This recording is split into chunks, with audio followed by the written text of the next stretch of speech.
이정효 진짜 국대 감독해야 돼, 광주. 창단 첫 아챔 한일전 2연승. 아챔 1위 등극. 충격적인 참패의 비명 지르는 일본 팬들 반응 광주FC vs 가와사키.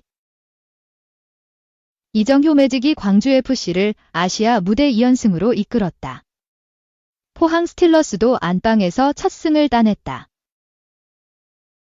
이정효 감독이 이끄는 광주FC는 1일 일본 가와사키 도도로키 스타디움에서 열린 2024에서 2025 아시아 축구연맹 챔피언스리그 엘리트 ACOE 리그 스테이지 2차전 가와사키 프론탈레와 경기에서 아사니의 페널티킥 골로 1대 0으로 이겼다.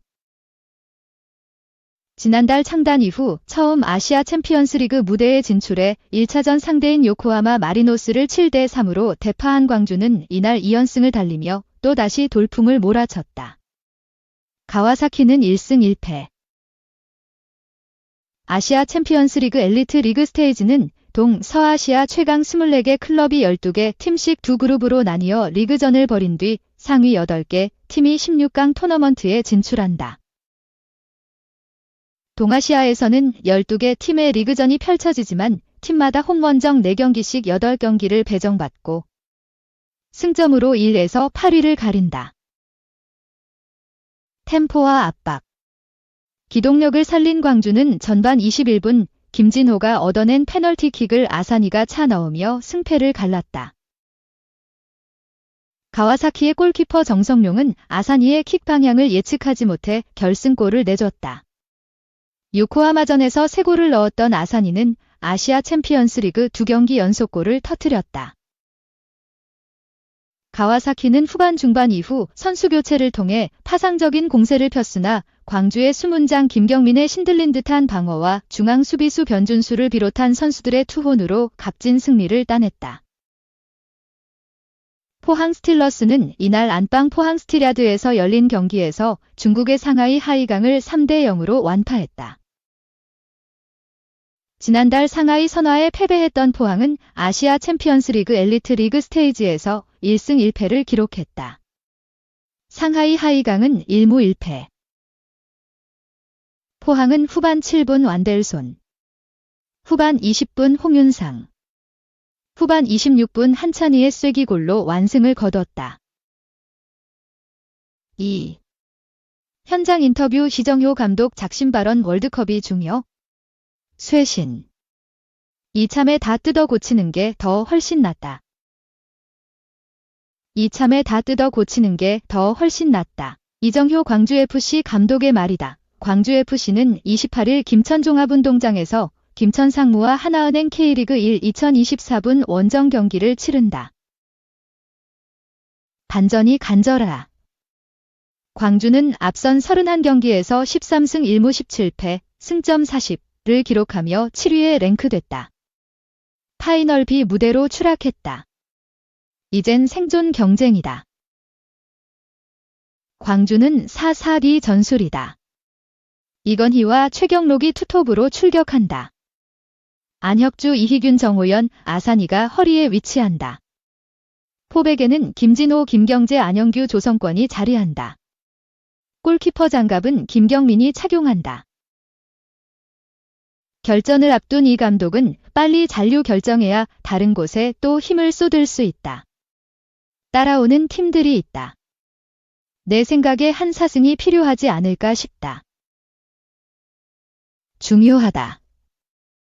지금 우리가 다른 경기 신경 쓸 때가 아니다. 일단 K리그에 집중해야 한다. 우리가 잔류, 안정권은 아니다. 최대한 승점을 따야 한다고 말했다. 광주는 올 시즌 빡빡한 일정을 소화하고 있다. K리그는 물론이고 아시아 챔피언스리그 엘리트 무대도 소화하고 있다. 그는 대표팀도 문제지만 지금 프로리그도 관중수는 늘었지만 환경적인 부분은 낙후됐다. 이 결정은 윗분들이 다 벌려놓고 수습은 다 밑에 사람들이 한다. 엄청 힘들다. 우리 사회가 그렇다. 지금 축구협회도 일은 다 위에서 사고치고 수습은 밑에서 하고 있다. 그런 부분이 좀 안타깝다고 말했다. 이 감독은 내친 김에 현재 벌어지고 있는 대한축구협회 문제에 대해 작심 발언을 이어갔다. 지난 24일 정몽규 대한축구협회장 등은 국회 문화체육관광위원회의 질의에 증인으로 출석했다. 그는 한 3시간 정도 잘라서 봤다. 하고 싶은 말은 많다. 개인적인 생각은 월드컵에 나가고 나가지 않고는 중요한 것 같지 않다. 우선순위라는 건 이미 정리가 돼야 한다고 생각한다. 이렇게 월드컵에 나가서 뭐 할 것인가? 먼저 쇄신하고 정확하게 앞으로 어떤 방향으로 나갈 건지에 대해서 명확하게 짚은 다음에 일을 하는 게 맞다고 본다. 그 다음에 월드컵을 생각해야 한다. 월드컵을 이번만 나가는 것은 아니다. 우리나라도 월드컵 우승을 한번 해봐야 하지 않나. 우리나라가 월드컵 우승을 못하란 법은 없다. 우승을 할 거면 이번에 정확하게 쇄신하고 단계적으로 나가면 될 것 같다.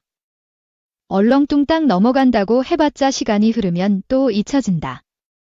잊혀지기 전에 확실하게 방향을 정하고 나서 시작했으면 좋겠다고 말했다. 이어 딜이 벌어졌다. 이걸 정확하게 매듭 짓고 나서 시작해야 한다고 생각한다. 대충 수습하고 넘어가면 또 벌어진다.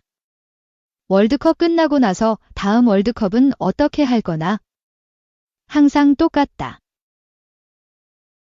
예를 들어 2026, 2030, 2034, 2038년에 우승을 할 것이란 목표를 갖고 준비했으면 좋겠다. 준비가 돼 있지 않으면 2026년 끝나고 또 다시 월드컵을 어떻게 할 것인가. 이참에 다 뜯어 고치는 게 더 훨씬 낫다. 일단 칼을 댔으니 뭐라도 베야 할 것 같다고 덧붙였다. 이 감독은 말을 더했다.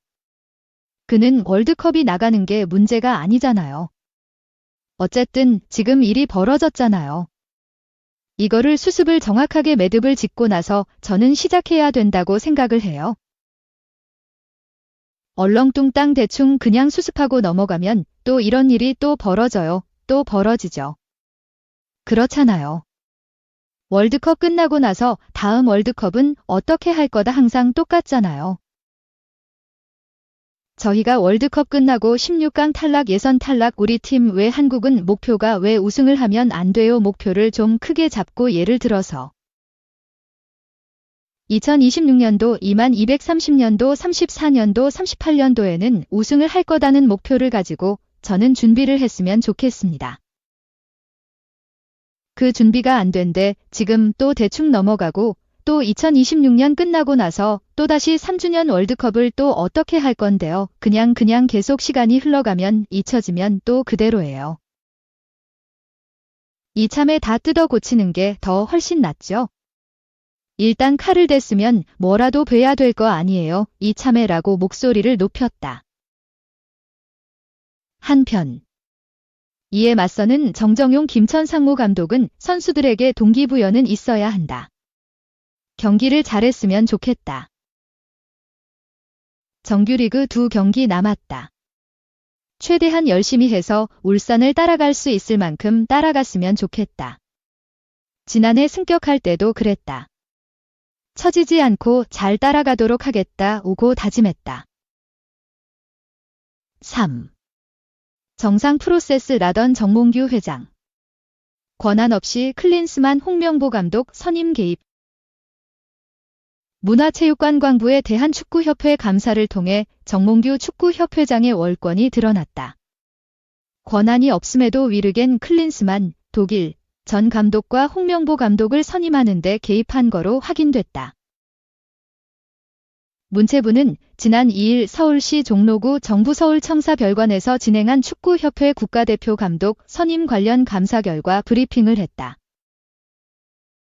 지난 7월 문체부는 축구협회에 대한 기초조사를 진행한 결과 문제점을 발견해 감사로 전환해 관련 의혹들을 파헤쳤다.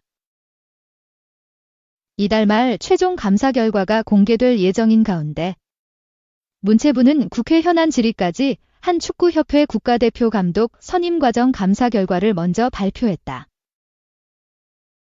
문체부는 이날 홍 감독 선임 과정뿐 아니라 전임자인 클린스만 전 감독 선임 과정까지 함께 들여다본 감사 결과를 밝혔다.